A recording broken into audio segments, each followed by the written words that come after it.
अस्सलामु अलैकुम वरहमतुल्लाहि वबरकातुहु। नहमदुहु नुसल्ली अला रसूलिल करीम अम्मा बाद। আল্লাহ ৰাব্বুল ইজ্জতে আমাক শৰীৰৰ সৈতে সৃষ্টি কৰিছে। নিশ্চয় আমি জ্ঞানী, কাৰণ আমাক আল্লাহ তাবাৰক তাআলাই দুনিয়াবী শিক্ষা বা উখৰবী শিক্ষা লোৱাৰ তৌফিক দিছে। আজি যদি আপোনাৰ পৰা মই কিবা এটা ল'ব পাৰোঁ তেন্তে নিশ্চয় মই ভাগ্যৱান, বা মোৰ পৰা যদি আপুনি কিবা এটা ল'ব পাৰে নিশ্চয় আপুনিও ভাগ্যৱান। কাৰণ আমি এজনে আনজনৰ পৰা ফায়দা উঠাবৰ কাৰণে আল্লাহে আমাক পঠিয়াইছে।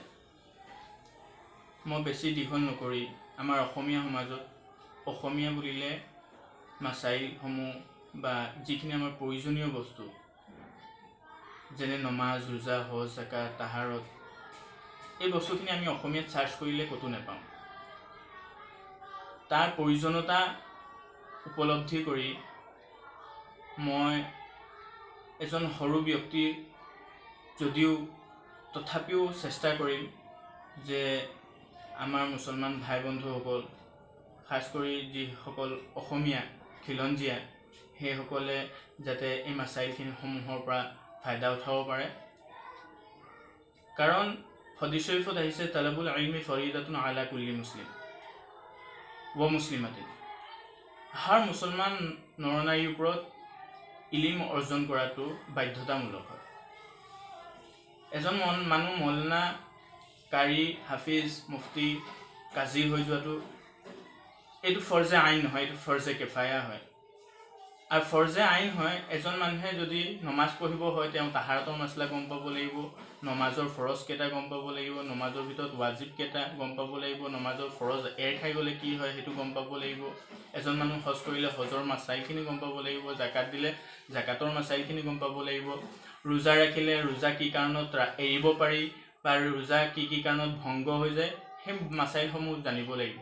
নিশ্চয় আমি তাৰ ওপৰতে কাম কৰিব ওলাইছোঁ। আপোনালোকে আশা কৰিছোঁ আপোনালোকে আমাৰ এই চেনেলটো চাব, আৰু যদি আপোনালোকৰ কিবা কুৱেশ্যন থাকে ইনশাল্লাহ আমি ইয়াক হল কৰাৰ চেষ্টা কৰিম, আৰু ইনশাল্লাহ আপোনালোকৰ প্ৰশ্নমতে কেতিয়াবা উত্তৰো দিয়া হ'ব ইনশাল্লাহ।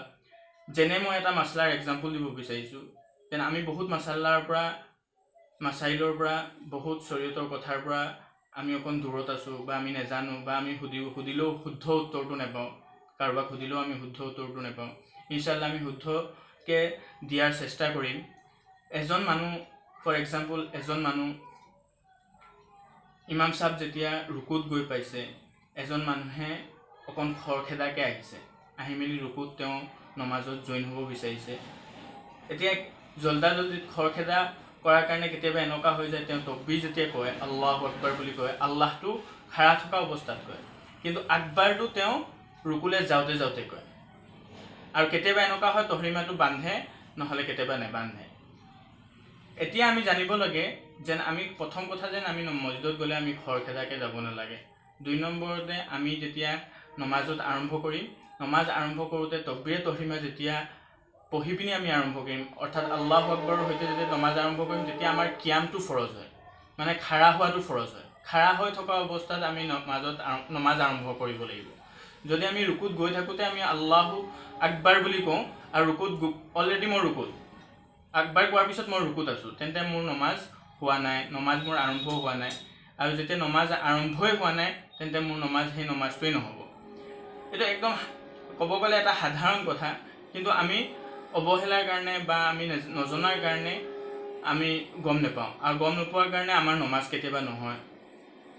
এতিয়া আমি এটা কথা গম পালোঁ, এই কথাটোৰ মূল কথা যেন কিয়ামৰ অৱস্থাত আপুনি তকবীৰ বান্ধি কমপ্লিট কৰিব লাগিব কিয়ামৰ অৱস্থাত, আৰু ইমাম সাহেবক আপুনি ৰুকুৰ হালতত পাব লাগিব। যদি ইমাম সাহেব ৰুকুৰ পৰা উঠি আছে আৰু আপুনি ৰুকুলৈ গৈ আছে, তেতিয়াও আপোনাৰ নমাজ নহ'ব, কাৰণ আপুনি সেই ৰাকাতটো পোৱা নাই। আৰু যেতিয়া আপুনি সেই ৰাকাতটো পোৱা নাই, তেতিয়া যদি আকৌ আপুনি সেই ৰাকাতটো নপঢ়ে, আপোনাৰ সেই ৰাকাতটো থাকি গ'ল, তেতিয়া আপোনাৰ নমাজ নহ'ব।